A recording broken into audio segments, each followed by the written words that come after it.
بسم اللہ الرحمن الرحیم۔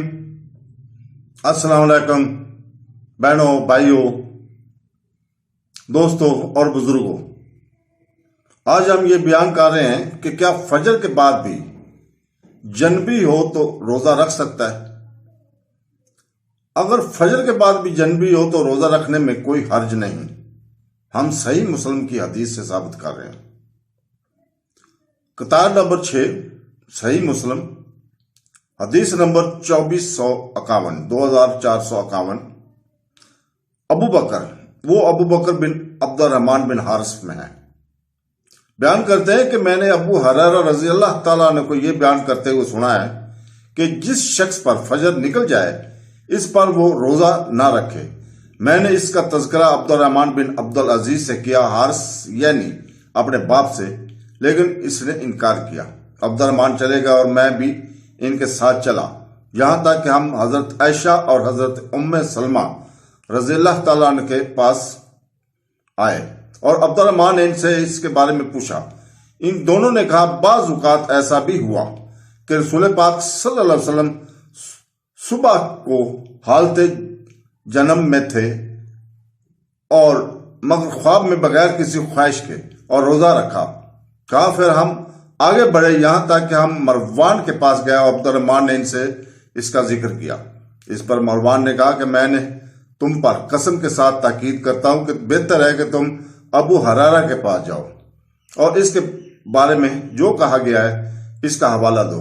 چنانچہ ہم ابو ہریرہ کے پاس آئے اور انہوں نے ہمارے ساتھ تھے، ابو بکر ہمارے ساتھ تھے اور عبد الرحمن نے ان سے اس کا ذکر کیا۔ تو ابو ہریرہ رضی اللہ تعالیٰ نے کہا کیا انہوں نے آپ کو یہ بات بتائی ہے؟ اس نے جواب دیا ہاں۔ اس پر ابو ہریرہ نے کہا وہ زیادہ علم رکھتے ہیں، اور ابو ہریرہ نے اس کے بعد فضل بن کی طرف منسوب کیا کہ اس کے بارے میں کیا کہا گیا ہے۔ عباس رضی اللہ تعالیٰ نے کہا کہ میں نے اسے فضل سے سنا ہے، نہ کہ رسول پاک صلی اللہ علیہ وسلم سے۔ پھر ابو ہریرہ اس کے بارے میں جو کچھ کہتے تھے اس سے مکر گئے۔ ابن جریج ایک راوی کہتے ہیں کہ میں نے عبد المالک سے پوچھا کہ کیا انہوں نے دونوں بیویوں نے رمضان کے بارے میں بیان کیا؟ انہوں نے فرمایا ایسا ہی تھا، اور آپ صلی اللہ علیہ وسلم نے فرمایا صبح کو حالت جنمی میں بیدار ہوئے جو خواب کے ترسنے کی وجہ سے نہیں تھی، اور پھر روزہ رکھا۔ کتاب نمبر 35 حدیث نمبر 2452 رسول اللہ صلی اللہ علیہ وسلم کی زوجہ محترمہ حضرت عائشہ رضی اللہ تعالیٰ کہتی ہیں رمضان میں رسول پاک صلی اللہ علیہ وسلم پر فجر میں جنبی کی حالت میں پڑی، نہ کہ شبحانی خواب کی وجہ سے مگر جماع کی وجہ سے، اور اس نے غسل کیا اور روزہ رکھا۔ ابو بکر رضی اللہ تعالیٰ عنہ سے روایت ہے کہ مروان نے انہیں ام سلمہ رضی اللہ تعالیٰ عنہ کے پاس یہ پوچھنے کے لیے بھیجا کہ کیا کوئی شخص روزہ رکھے جو حالت جنبی میں ہو اور اس پر فجر ہو جائے؟ تو انہوں نے کہا کہ رسول پاک صلی اللہ علیہ وسلم نے فرمایا اوقات جنبی جماع کی وجہ سے ہو نہ کہ خواب کی وجہ سے، اور اس پر فجر پڑ گئی، لیکن اس نے نہ روزہ توڑا اور نہ ہی قضا کی۔ کتاب نمبر 35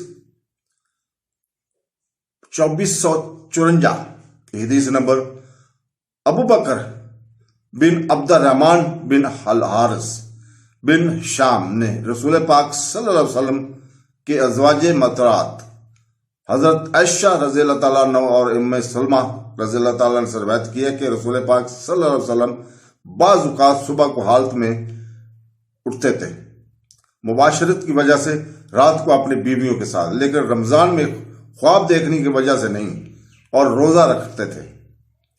خطاب نمبر 35 2455 حدیث نمبر حضرت سیدہ عائشہ رضی اللہ تعالیٰ روایت کرتا ہے کہ ایک شخص رسول پاک صلی اللہ علیہ وسلم کے پاس آیا اور آپ سے فتویٰ طلب کیا۔